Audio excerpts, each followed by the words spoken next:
चलिए दोस्तों, आते हैं अगले क्वेश्चन पे। बहुत अच्छे से ध्यान देंगे एज ऑलवेज। Let's begin. क्या कहता है क्वेश्चन? एक second. The following is the trial balance of Ashok as on 31 March 2020। ठीक है, इसमें कुछ नई चीजें देखने को मिलेंगी आपको, अच्छे से ध्यान दीजिएगा। सीधे आ जाते हैं हम ट्रायल बैलेंस के नीचे एडिशनल इंफॉर्मेशन पे, देखते हैं क्या कहा गया है। Prepare trading and P&L for the year ended 31st March 2020 and the balance sheet as on that date after making the following adjustments. Salaries for the month of March 2020 of 1000 were unpaid which are to be provided. Unpaid है मतलब outstanding। तो सीधे चलते हैं salaries में और यहाँ पे हम एक रिमाइंडर लगा देते हैं। ठीक है, तो ये रिमाइंडर लगाने से हम क्या कर देंगे, सैलरीज जो है उसमें ऐड कर देंगे, ये जो आउटस्टैंडिंग सैलरी है उसमें ऐड कर देंगे और साथ ही साथ बैलेंस शीट में भी लिख देंगे। राइट, ठीक है। फिर लिखा है balance in the account included 800 paid in advance. Okay, तो कुछ तो अनपेड हैं और कुछ एडवांस में देके रखिए हम, जिसको हम कहते हैं प्रीपेड। तो वो भी आपका ये बैलेंस शीट में भी आ जाएगा और सैलरी में माइनस हो जाएगा, है ना, क्योंकि प्रीपेड अगले साल का है वो नहीं लिखना है, इसलिए माइनस कर देंगे। कोई दिक्कत नहीं। Insurance is prepaid to the extent of 2000। सीधे चलो इंश्योरेंस में, ये है इंश्योरेंस और ये क्या है, प्रीपेड। तो प्रीपेड को भी हम क्या कर देंगे, माइनस कर देंगे। ठीक है, इंश्योरेंस में से depreciate furniture bye 10% on original cost and building bye 5%। तो सीधे चलिए फर्नीचर पे एट कॉस्ट क्यों लिखा हुआ है, एट कॉस्ट क्यों लिखा हुआ है, नीचे भी लिखा है ऑन ओरिजिनल कॉस्ट नीचे लिखा है, तो वो तो चलो समझ में आता है कि स्ट्रेट लाइन मेथड होगा, है ना, ओरिजिनल कॉस्ट मेथड होगा। मगर यहां पे फर्नीचर में एट कॉस्ट ब्रैकेट में क्यों लिखा हुआ है? आपको कुछ याद आ रहा है? डेप्रिसिएशन पढ़ा है आपने? डेप्रिसिएशन यदि पढ़ा है तो उसमें एक टॉपिक हमने पढ़ा है प्रोविजन फॉर डेप्रिसिएशन, उम्मीद करता हूं कि याद होगा। उस मेथड में हम क्या करते हैं कि जो आपका एसेट है वो हमेशा आपकी बुक्स में कॉस्ट में ही लिखा रहता है, वो उसे हम कॉस्ट में ही लिखा रखते हैं। हम जब कभी भी डेप्रिसिएशन चार्ज करते हैं तो उसकी एंट्री होती है depreciation to provision for depreciation. याद आ रहा है कि नहीं आ रहा है? Depreciation to provision for depreciation, वहां पे डेप्रिसिएशन टू एसेट नहीं होता है। तो जब टू एसेट नहीं होगा मतलब एसेट की कीमत कम नहीं होगी, और एसेट की कीमत कम नहीं होगी तो वो अपने बुक्स में कॉस्ट पे ही लिखा रहेगा। अगर याद नहीं है तो एक बार फिर से डेप्रिसिएशन चैप्टर उठा के देख लेना, उसमें प्रोविजन फॉर डेप्रिसिएशन टॉपिक जो है। ठीक है, तो यहां पे अगर यहां पे ये फर्नीचर एट कॉस्ट लिखा हुआ है मतलब यहां पे उम्मीद है कि प्रोविजन फॉर डेप्रिसिएशन भी इसका दिया होगा क्वेश्चन के अंदर। तो आप आइए इधर, इधर आप देख सकते हैं ये provision for depreciation on furniture दिया हुआ है। मतलब क्या है, मतलब ये है कि ये जो आप 60,000 का फर्नीचर देख रहे हैं उसका ये टोटल डेप्रिसिएशन है 12,000। This is the total depreciation of this particular furniture. बात समझ में आई? 12,000 रुपए टोटल डेप्रिसिएशन है। तो ये 12,000 रुपए का जो डेप्रिसिएशन है वो हमने इसमें से घटाया नहीं है, नहीं घटाते हैं जब तक कि बेचते नहीं है। तो ये जो 10% का फर्नीचर के अंदर डेप्रिसिएशन होगा ये भी फर्नीचर में से घटाया नहीं जाएगा, घटाया जाएगा। वो कैसे घटाया जाएगा उस पे आएंगे हम। ऐसे आमतौर पे आप जब भी ट्रायल बैलेंस देखेंगे तो आपको कॉस्ट पे ही फर्नीचर दिखेगा और उसका डेप्रिसिएशन टोटल अभी तक जितना भी हो चुका है वो अलग से आपको दिखेगा। ठीक है ना, तो ये इतने का फर्नीचर हमारा ये कॉस्ट पे है और उस पर इतना डेप्रिसिएशन हो चुका है, मगर उसमें से माइनस नहीं किया जाता है, केवल उसको जो हमारी बैलेंस शीट रहेगी उसमें दिखाया जाएगा कि देखो इस तरीके से माइनस होता है। जैसे provision for doubtful date, bad debt जो है वो तो माइनस कर देते हैं मगर provision for doubtful date minus नहीं करते हैं, वो केवल टेम्पररी बेसिस पे बैलेंस शीट में उसको उस तरीके से प्रेजेंट करने के लिए दिखाया जाता है, अन्यथा नहीं दिखाया जाता है। ठीक है, तो अभी समझ में आ जाएगा आपको, चिंता मत करो। तो यहाँ पे डेप्रिशिएट फर्नीचर ये आपका P&L में आ जाएगा और बिल्डिंग को भी करना है तो बिल्डिंग में एट कॉस्ट वगैरह कुछ नहीं लिखा है तो बिल्डिंग को एज इट इज हम ले लेंगे। ये आपका P&L और ये आपका बैलेंस शीट दोनों में होगा। ठीक है। हाँ, ये इंश्योरेंस जो प्रीपेड है इसको भी हम बैलेंस शीट में लिखेंगे। ठीक है, stock of 1500 was taken by Ashok for personal use, तो इसकी एंट्री होती है drawings account debited to purchases. तो ड्राइंग्स आपका कैपिटल में माइनस हो जाएगा, और जो आपका परचेजेस है तो ये परचेजेस जो है उसमें से ये हम माइनस कर देंगे। परचेजेस भी एडजस्टेड परचेजेस दिया हुआ है, ध्यान दिया आपने।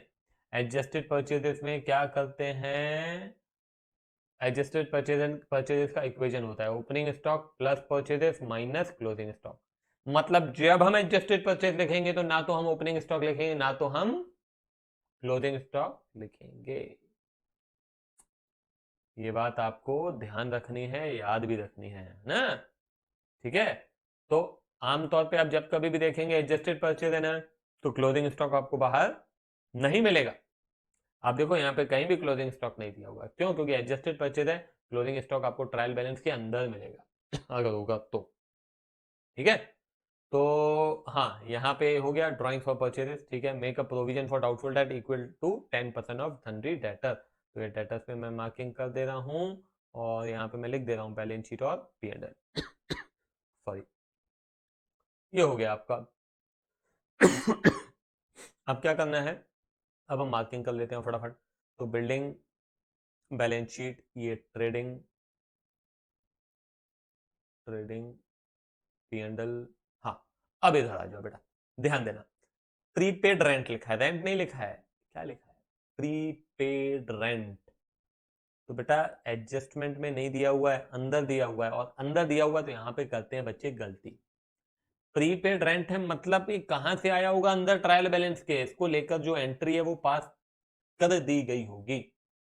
प्रीपेड रेंट टू रेंट, ये ऐसा ऑलरेडी लिखा जा चुका होगा, तो आपको कुछ भी नहीं करना है, ये एडजस्टमेंट वगैरह नहीं करना है, अभी ये एडजस्टमेंट है ही नहीं। ये क्या है? एसेट है। प्रीपेड रेंट क्या होता है? एसेट होता है ना, तो एसेट किधर जाएगा? बैलेंस शीट में। समझ में आई बात? इंश्योरेंस है, किधर जाएगा? P&L में। Furniture balance sheet, drawing balance sheet, debtor balance sheet, clothing stock balance sheet. Trading में नहीं आएगा, ध्यान रखना।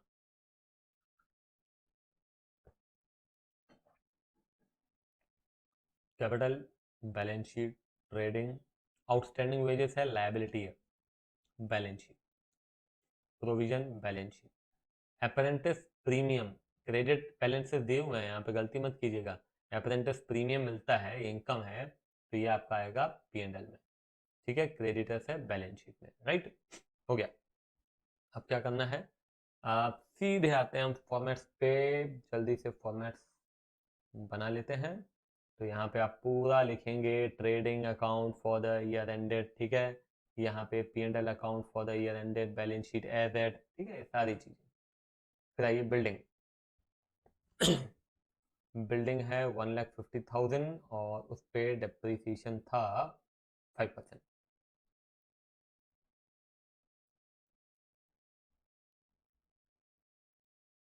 5% होता है 7,500, ये हो जाएगा 1,42,500। ठीक है, फिर परचेजेज है एडजस्टेड, एडजस्टेड तो है ठीक है, उसमें एक रिमाइंडर भी लिखा हुआ है। तो हम क्या करेंगे, परचेजेस में क्या था, ये आप फोर्थ एडजस्टमेंट देखिए, stock of 1500 was taken by Ashok for his personal use, मतलब ड्राइंग टू परचेजेस, भूलिएगा मत। तो परचेजेस में से माइनस करना पड़ेगा, ठीक है ना। परचेजेस क्या हो रहा है, क्रेडिट हो रहा है, तो यहाँ पे मैं लिखूंगा परचेजेस एडजस्टेड है जो कि, ठीक है, कितना 290, और माइनस कर देंगे 1500। ये माइनस कर दिया, 288,500 आ गया हमारा परचेज। सैलरीज है, तो सैलरीज में यहाँ पे दो दो हमको दिख रहे हैं, एक है आपका आउटस्टैंडिंग और एक है prepaid. Outstanding add prepaid minus, ठीक है, तो 1,000 एड 800 माइनस सैलरीज, कितना है 5,000 है ना, तो 5,000 माइनस 1,000 प्लस 800। वर्किंग आप प्रॉपर दिखा दीजिएगा कि कैसे कैसे आया है ये। तो ये हो जाएगा 4,000 एंड, ये सॉरी सॉरी उल्टा कर दिया ये, हाँ 5000 प्लस ये हो जाएगा 5200, ठीक है। फिर आइए बेड डेट्स। बेड डेट्स का प्रोविजन भी दिया हुआ था, तो दोनों को एक साथ लिख देते हैं, new provision plus any bed date minus old provision. Old provision bed date का दिया नहीं है, तो डेटर्स आपका कितना है 25,000 है, 25,000 का 10% होता है 2500 प्लस बेड डेट कितना है 2000, 2500 प्लस 2000। समझ में आई बात? तो यहाँ पे मैं लिखूंगा बेड डेट को लेकर 2500 प्लस 2000, दैट इज वर्किंग आप दिखा दीजिएगा, ठीक है। क्लियर है ना, सिंपल है, ये हम कर चुके हैं ऑलरेडी, कई बार कर चुके हैं, तो मेरे ख्याल से कंफ्यूजन नहीं होगा। और अगर है तो प्रोविजन के जो लेक्चर्स हैं वो अलग से आप देख सकते हैं। फिर आइए आप वेजेस। वेजेस 10,000,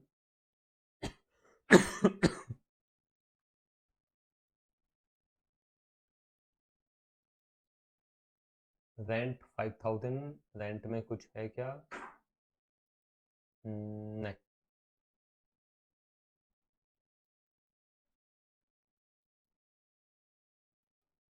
प्रीपेड रेंट है 3,000 बैलेंस शीट में, एसेट साइड।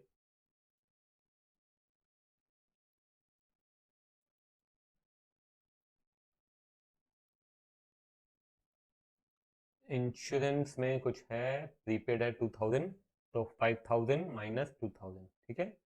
इंश्योरेंस,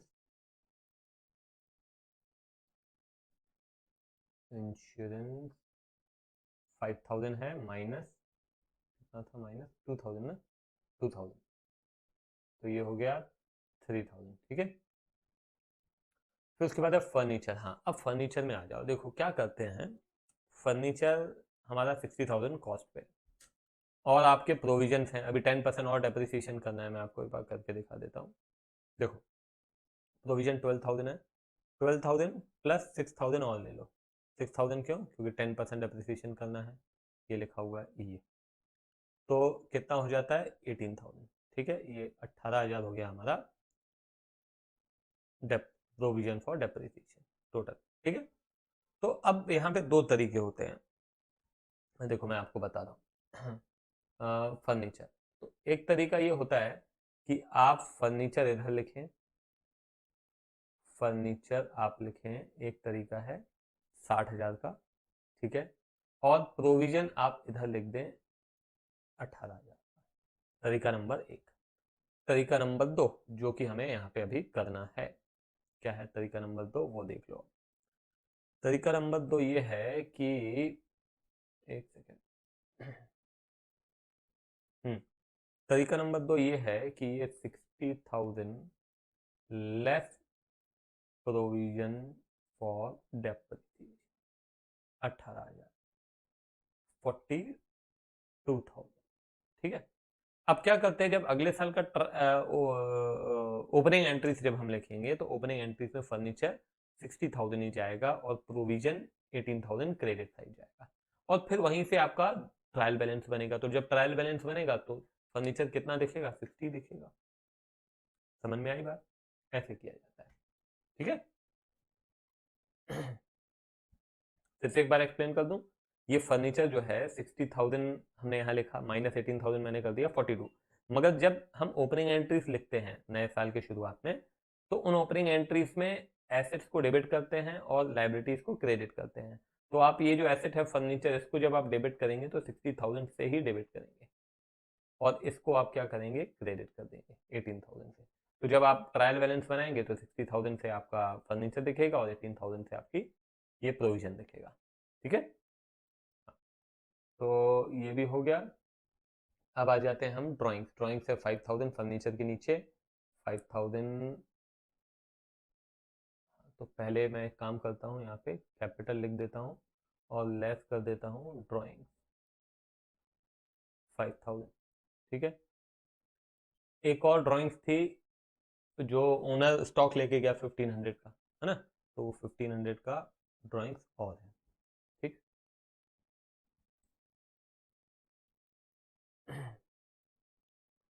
फिर आइए डेटर्स। डेटर्स है आपका 25,000, जिसमें से हमको माइनस करना है 10% प्रोविजन, ठीक है ना। तो डेटर्स में भी ऐसे ही करते हो आप, ध्यान है आपको, है ना। 25,000 फिर लेस कर दिया प्रोविजन बैड डेट का, कितना 2500, ये लो, वैसे ही कर रहे हैं, कुछ फर्क नहीं है, ठीक है। हम्म। फिर आइए आगे, आप क्लोजिंग स्टॉक आपका बैलेंस शीट में ही आएगा 40,000, क्लोजिंग स्टॉक 40,000, ठीक है। फिर आइए कैपिटल 30,000, तो ये कैपिटल यहाँ पे 30,000, ठीक है। सेल्स है 529,500, सेल्स है 529,500। फिर आउटस्टैंडिंग वेजेस है, तो ये लायबिलिटी है, बैलेंस शीट में आएगी कितनी, 8,000, कितना है 8,000, है ना, outstanding wages.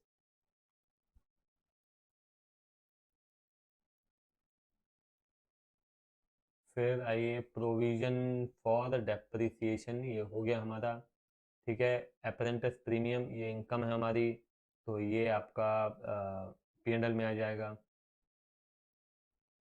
Apprentice premium 500। Creditors है 20,000, क्रेडिटर्स है 20,000, ठीक है। फिर बाहर आ जाते हैं, एडजस्टमेंट्स देख लेते हैं हम।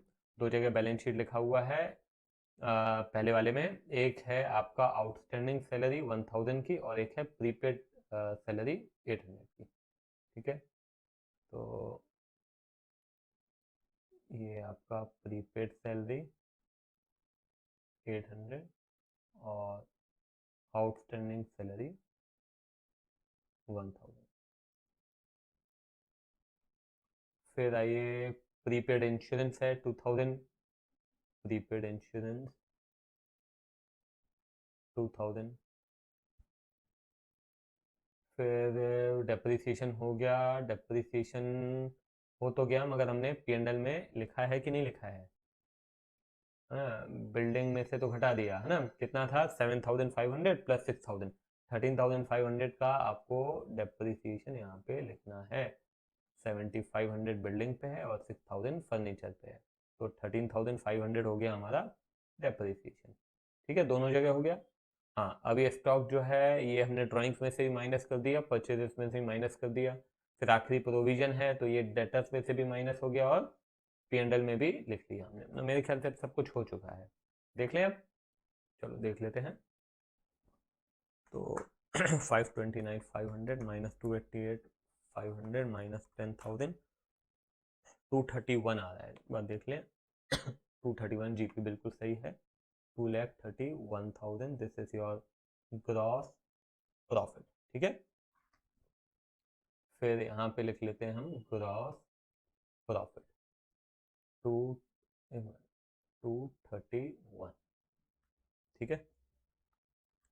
तो 5,200 प्लस 4,500 प्लस 5,000, 3,000, 13,500 माइनस 231 माइनस 500, तो ये आ रहा है 2,003,000, एक सेकेंड, बिल्कुल सही है, ये आ गया आपका क्या, नेट प्रॉफिट, ठीक है।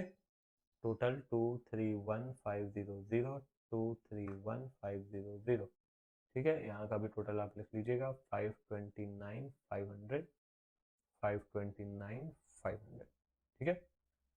फिर आपका 2,003,000, ये आपका नेट प्रॉफिट है। तो 2,003,000 प्लस 30,000 माइनस ड्राइंग्स, ये आ गया आपका 2,23,800 प्लस 8,000 प्लस 20,000 प्लस 1,000, आ रहा है 2,52,800, इधर भी देख लें, सेम आना चाहिए।